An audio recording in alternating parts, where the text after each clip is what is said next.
Well, so on our journey downstream,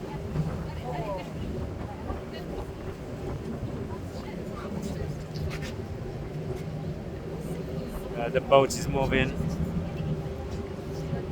yeah, on our journey downstream, a few places of interest, and before I start, I'd like to welcome aboard a group of Moroccan teachers. Hope you enjoy your stay in London. And as we turn, looking to the right, you see the Palace of Westminster, otherwise known as the Houses of Parliament, the seat of the British government. Clock tower is often referred to as Big Ben, but it's the bell behind the clock faces, which is Big Ben, and it's named after Sir Benjamin Hall, the Clerk of Works at the time of building.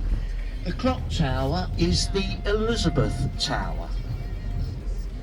The bridge to our right, Westminster Road Bridge, the only bridge to span the Thames with 7 arches. And as we start to head downriver, on our right, the impressive building County Hall. This was the headquarters of the Greater London Council, the former ruling body, now the home of the London Aquarium and the London Dungeon, and something called Shrek's Adventure. Also to the right, the Ferris wheel, the London Eye, built by British Airways, 450 feet high. It's got a capacity of 800 people. One revolution takes 35 minutes.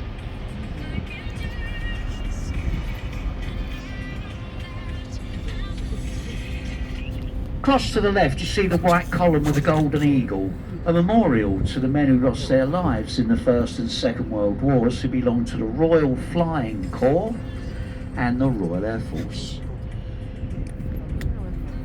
Behind it, the white building with the light green roofs, is the Ministry of Defence.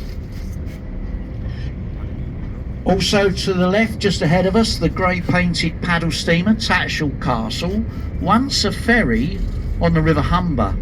When she first come up the Thames, was used as a floating art gallery, but it went bust after 4 years. It was then turned into a floating pub. It took more money in the first hour as a pub than the previous 4 years as an art gallery. Just shows you the kind of artists we have here in London.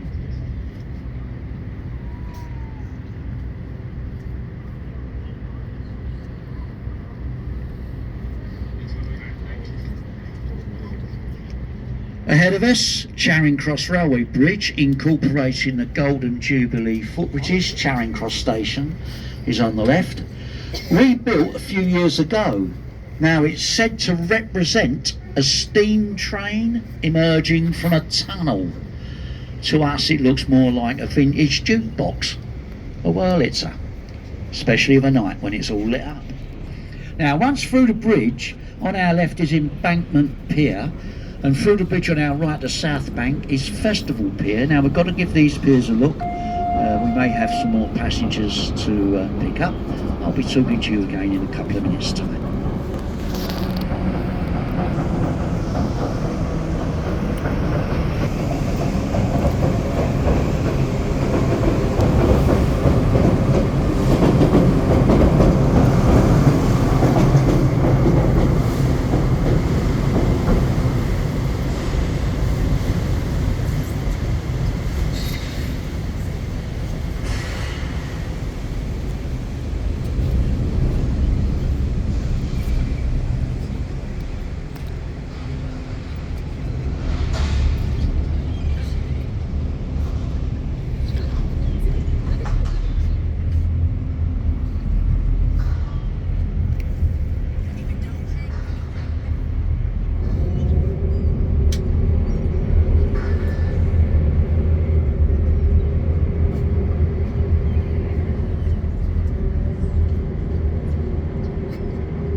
Well, there's no one for us at Embankment Pier, and it don't look like there's anyone at Festival.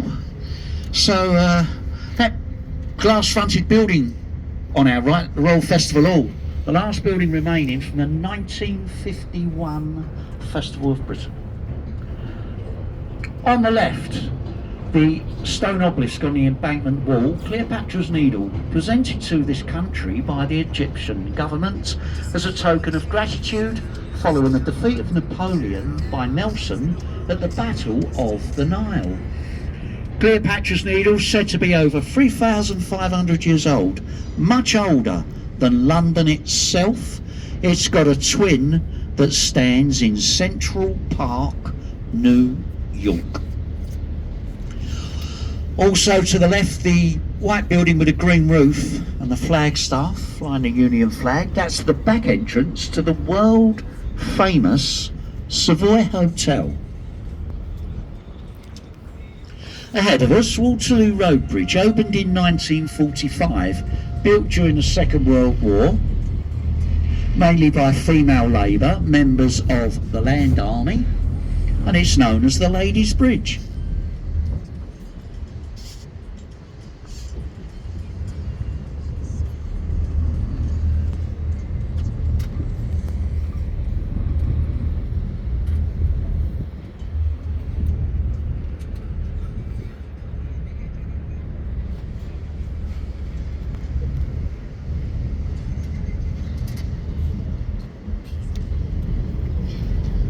The concrete construction to our right, the Queen Elizabeth Concert Hall, opened in 1967.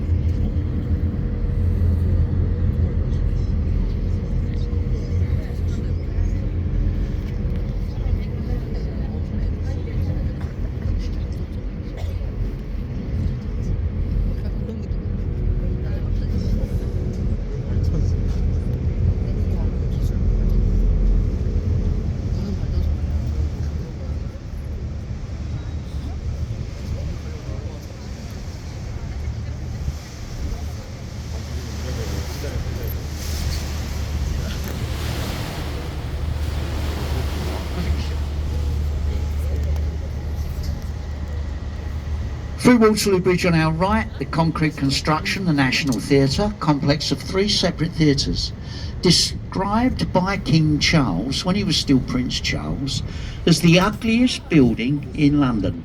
He said it resembled the back end of a nuclear power station, so clearly not impressed. The white building back on our left with a small green dome on the top, Somerset House, headquarters of the Inland Revenue. This was the registrar of all births, deaths and marriages of this country and Wales. Adjoining Somerset House, King's College of London University. The white ship on the left, the Wellington, was a sloop for the Royal Navy, Royal New Zealand Navy during the Second World War, now the livery hall for the Honourable Company of Master Mariners. Club for retired sea captains. At the stern of the Wellington on the embankment wall, you'll see a stone arch, the Temple Arch. It marks the boundary between 2 cities, the city of Westminster, we're just leaving, the city of London, we're just about to enter. Incidentally, the city of London, one of the smallest cities in the world, covers an area of just 1 square mile. Its eastern boundary is Tower Bridge. Look on the Temple Arch, see the figurehead. That's Old Father Thames.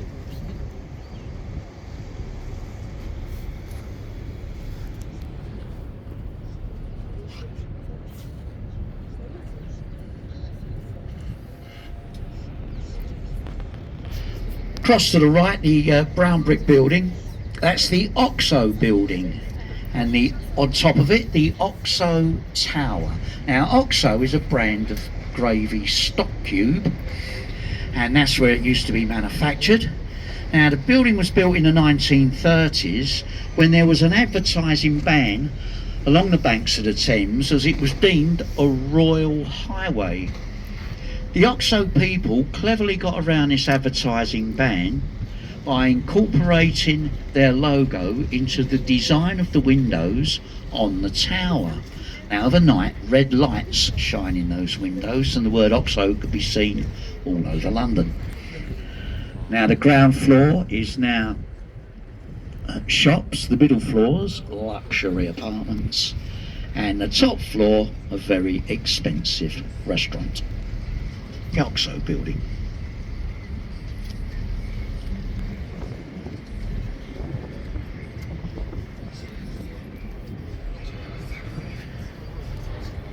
Ahead of us is a group of 3 bridges. The first one is the Blackfriars Road Bridge. Look at the abutments either side of the archways. You'll see they represent church pulpits, built this way to commemorate the monastery of Blackfriars, which stood to our left many years ago. These pulpits were built at the express wish of Queen Victoria, who opened the bridge in 1869. The next bridge is the old St Paul's Railway Bridge, opened in 1864, the oldest railway bridge to span the Thames, partially demolished a few years ago. The top half had become unsafe. The third is the Blackfriars Railway Bridge. They've extended the station and platforms right the way across the river, so there's access from both sides. Now look ahead on the right, dominating the skyline, that huge glass building. That's known as the Shard, as it resembles a shard of glass. It's the tallest building in Western Europe, 1,016 feet high, 310 metres, 78 floors, most of them empty.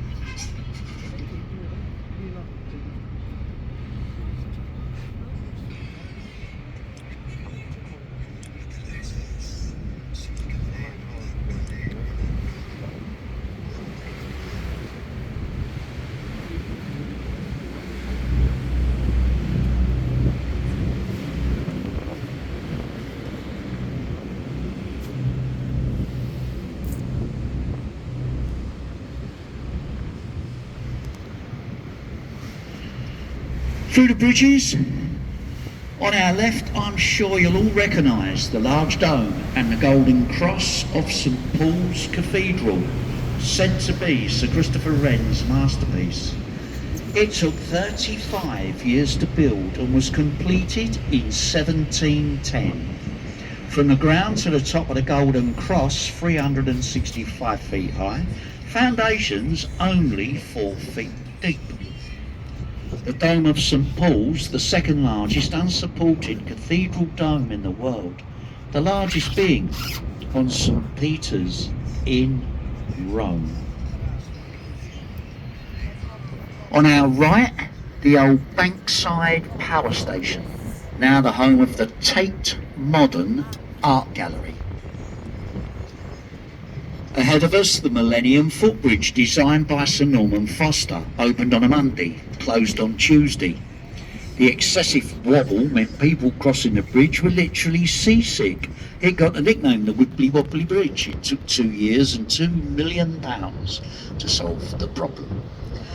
The area to our right bankside was a pleasure garden during the reign of Elizabeth I. Along this right-hand shore stood bear baiting pits, cockfighting pits, riverside taverns, theatres and houses of ill repute, all built on land owned by the Bishop of Winchester. One of the theatres that stood to our right was the Globe Playhouse of Shakespeare. The white building on our right is a replica of the Globe Theatre, built largely by the efforts of the American film producer Sam Wanamaker, who sadly died before the building was completed. The project was taken over by his actress daughter Zoe Wanamaker. That's the Globe replica at Bankside, where still today you can see Shakespeare's plays performed.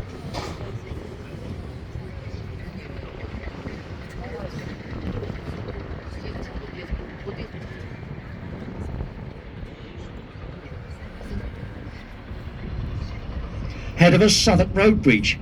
Now look right hand corner of the bridge, you'll see a flight of steps leading down to the river. Old Waterman's Stairs, known as Southwark Causeway, used by Sir Christopher Wren when he was being ferried across the Thames by the waterman when viewing St Paul's under construction on the opposite shore. For the 35 years it took to build St Paul's, Wren lived at Bankside. Through Southwark Road Bridge, look right hand corner of the bridge ahead of us, the Anchor of Bankside. It's one of London's old riverside pubs. Parts of that building was used by the players of Shakespeare's plays as a dressing room when performing the plays in the Globe Theatre that stood nearby. The corner of the pub is over 400 years old.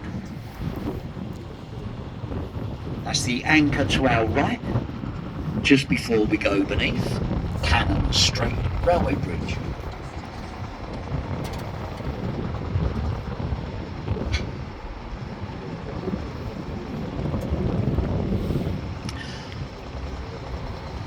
Now once through the bridge, look to our right, the sailing ship is a replica of Sir Francis Drake's The Golden Hind. This ship that you see has actually circumnavigated the globe twice, following the route that Drake took. That's the Golden Hind replica on our right in the old St Mary Ovary Dock. Also to our right, between the gap in the buildings and behind the trees, Southwark Cathedral. In the cathedral, the Harvard Chapel, named after John Harvard, founder of the Harvard University in Massachusetts, USA. He was baptized in the cathedral, the son of a local tradesman.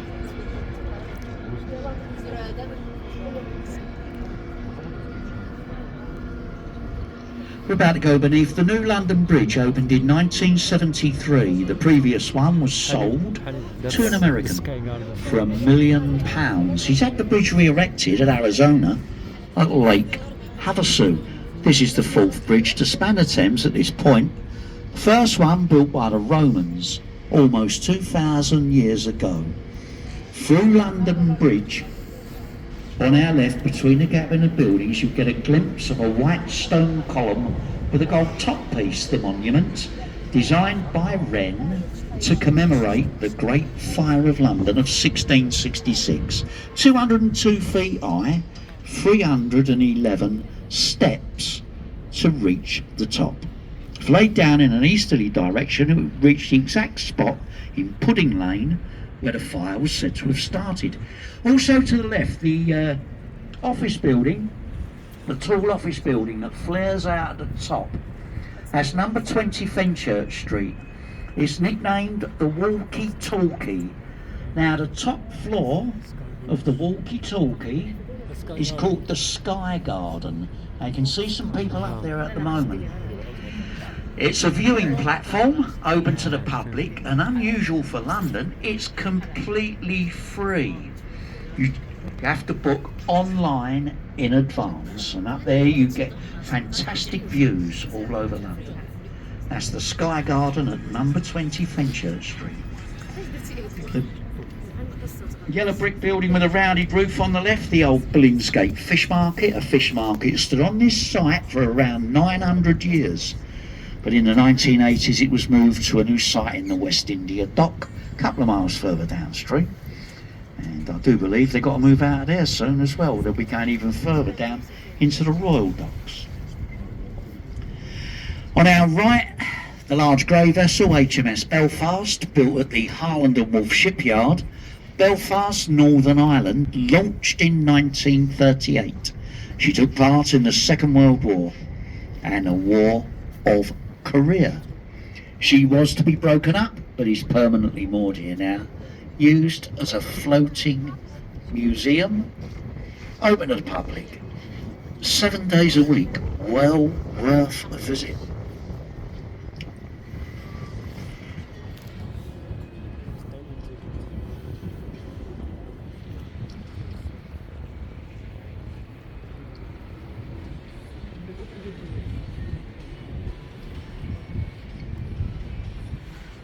On our left, the Tower of London, the centre building where you see the flagstaff, that's the Norman Keep. The White Tower, built during the reign of William the Conqueror in 1078. The surrounding buildings added later by the successive reigning monarchs. The tower, as you see it today, took over 400 years to build. It now houses the crown jewels. Look along the river wall to our left and you'll see the words "Entry to Traitors' Gate." Traitors to the crown were taken through the once open entrance, where if they were lucky, they were imprisoned for life. Most of them were unlucky and were executed. It was known as London's first one-way street. Traitors' Gate, now bricked up to stop the Thames from flooding the moat. Traitors' Gate, Tower of London, on our left-hand side. Ahead of us, Tower Bridge, designed by Sir John Barry, completed in 1894. The centre parts, the bascules that will shortly be going beneath, they weigh 1,100 tonnes each, but can be raised in 90 seconds to allow large vessels in and out of the upper pool. It's the bridge often referred to as the gateway to London. Once we will leave the city astern of us. Now through the bridge and on our right is our first stop. It's for the Tower of London. All passengers with Tower tickets, single or return, you must leave us at Butler's Wharf as this boat proceeds on down to Greenwich. All passengers for the Tower, please remain seated till the boat is safely moored alongside. Well, I do hope what I've been telling you on our journey down has made your trip that little more interesting, perhaps enjoyable as intended. I would like to point out these commentaries are given entirely voluntary on behalf of us, the crew. We are not official guides. The companies do not employ official guides on these boats. We do these commentaries in the hope of making your trip that little more interesting, perhaps enjoyable. If I've succeeded in that and any of you would like to show your appreciation for my efforts as a guide, those of you with Tower tickets leaving us at Butler's Wharf, if any of you would like to show your appreciation for my efforts as a guide, you may do so as you leave the boat. We'll be standing there in the old traditional manner with the old captain's bucket. I must stress you're under no obligation whatsoever. I'd like to thank you for your kind attention on our journey downstream. For that I thank you very much indeed. Passengers with tickets to Greenwich, please remain seated. We'll be alongside Butler's Wharf for a few minutes, and before continuing on down to Greenwich, I'll be continuing with the commentary as soon as we leave Butler's Wharf.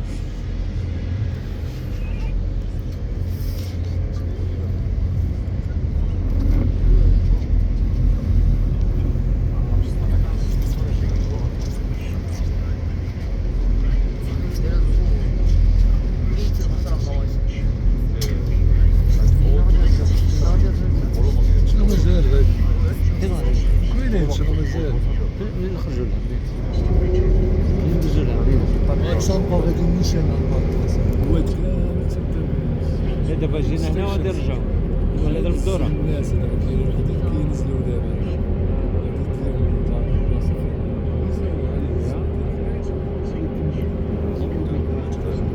I got it, yeah.